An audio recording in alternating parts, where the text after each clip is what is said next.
Life story channel میں آپ کا سواگت ہے۔ آئیے آج ہم آپ کو سناتے ہیں چینی کہانی عقل مند، مورخ اور غلام۔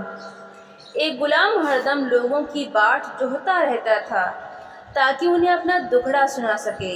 وہ بس ایسا ہی تھا اور بس اتنا ہی کر سکتا تھا۔ ایک دن اسے ایک عقل مند آدمی مل گیا۔ مانیور، وہ اداس سور میں روتے ہوئے بولا۔ اس کے گالوں پر آنسوؤں کی دھارا بہہ چلی۔ آپ جانتے ہیں میں کتے کی زندگی جی رہا ہوں۔ مجھے دن بھر میں ایک بار بھی کھانا نصیب نہیں، اور اگر ملتا بھی ہے تو بس وہی باجرے کی بھوسی جسے سور بھی نہیں کھاتا، اور اس کی بھی کیا کہوں جو ایک چھوٹی کٹوری بھر سے زیادہ نہیں ملتی۔ یہ تو واقعی بہت برا ہے، عقل مند آدمی نے سہانبھوتی جتائی۔ اور کیا، وہ کچھ اتےجت ہو اٹھا۔ جبکہ میں سارا دن اور ساری رات کھٹتا رہتا ہوں، پاؤں پھٹتے ہی مجھے پانی بھرنا پڑتا ہے۔ سانجھ کو میں کھانا پکاتا ہوں، صبح میں سونپے گئے کام نپٹاتا ہوں، شام کو میں گیہوں پیستا ہوں، جب موسم اچھا ہوتا ہے تو میں کپڑے دھوتا ہوں، اور جب بارش ہوتی ہے تو مجھے چھاتا تھامنا پڑتا ہے۔ جاڑے میں انگیٹھی سلگاتا ہوں اور گرمی میں پنکھا جھلتا ہوں۔ آدھی رات کو میں کھمیاں ابالتا ہوں اور جواریوں کی پارٹیوں میں ویست اپنے مالک کا انتظار کرتا ہوں، لیکن کبھی مجھے کوئی بخشش نہیں ملتی۔ بس جب تب چابک ہی کھانی پڑتی ہے۔ میرے پیارے، عقل مند آدمی نے نشواس چھوڑی۔ اس کی آنکھوں کے کنارے کچھ لال ہو چکے تھے، مانو اب وہ رو دینے والا ہو۔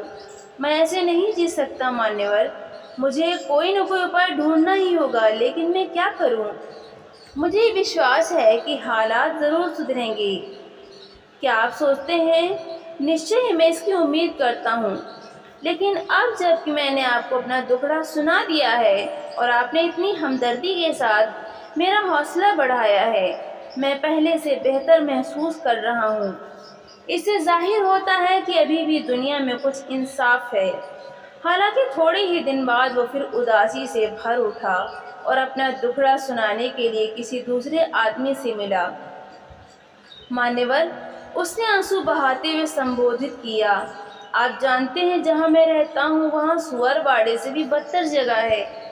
میرا مالک مجھے آدمی نہیں سمجھتا، وہ اپنے کتے کو مجھ سے 10,000 گنا بہتر سمجھتا ہے۔ اس کا ستیہ ناش ہو۔ دوسرے ویکتی نے اتنے زور سے گالی دی کہ غلام بہت چکا رہ گیا۔ یہ دوسرا آدمی مورخ تھا۔ میں جس میں رہتا ہوں مانیور، وہ ٹوٹی پھوٹی ایک کمرے والی جھوپڑی ہے جس میں سیلن، ٹھنڈک اور بے شمار کھٹمل ہیں۔ جیوں ہی میں سونے جاتا ہوں وہ کاٹنے لگتے ہیں۔ وہ جگہ بدبو سے بھری ہوئی ہے اور اس میں ایک بھی کھڑکی نہیں ہے۔ کیا تم اپنے مالک سے کھڑکی بنوانے کے لیے کہہ سکتے ہو؟ میں کیسے کہہ سکتا ہوں؟ ٹھیک ہے، مجھے دکھاؤ وہ جگہ کیسی ہے۔ مورخ آدمی غلام کے پیچھے پیچھے اس کی جھوپڑی میں گیا اور مٹی کی دیوار پر چوٹ کرنے لگا۔ یہ آپ کیا کر رہے ہیں مانیور؟ غلام ڈر گیا تھا۔ میں تمہارے واسطے کھڑکی کھول رہا ہوں۔ یہ ٹھیک نہیں ہوگا، مالک مجھے مارے گا۔ مارنے دو۔ مورخ آدمی دیوار پر چوٹ کرتا رہا۔ دوڑو، ایک ڈاکو گھر توڑ رہا ہے، جلدی آؤ نہیں تو وہ دیوار ڈھہا دے گا۔ چلاتے سسکتے وہ غلام پاگلوں کی بھانتی زمین پر لوٹنے لگا۔ غلاموں کا ایک پورا دل ہی امڑ آیا اور اس مورخ کو کھدیڑ دیا۔ اس ہلے گلے کو سن کر جو سب سے آخر میں دھیرے دھیرے باہر آیا وہ مالک تھا۔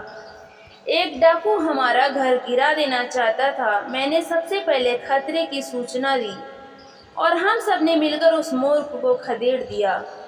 غلام نے احساس سمان اور وجے گرو سے کہا، تمہارا بھلا ہو۔ مالک نے اس کی پرشنسا کی۔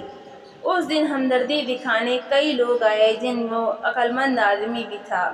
مانیور، چونکہ میں نے اپنے کو کام لائق سدھ کیا اس لیے مالک نے میری پرشنسا کی۔ آپ سچ مچ دوردرشی ہیں۔ آپ نے اس دن کہا تھا کہ حالات سدھریں گے۔ وہ بہت آشانوت اور خوش ہو کر بولا۔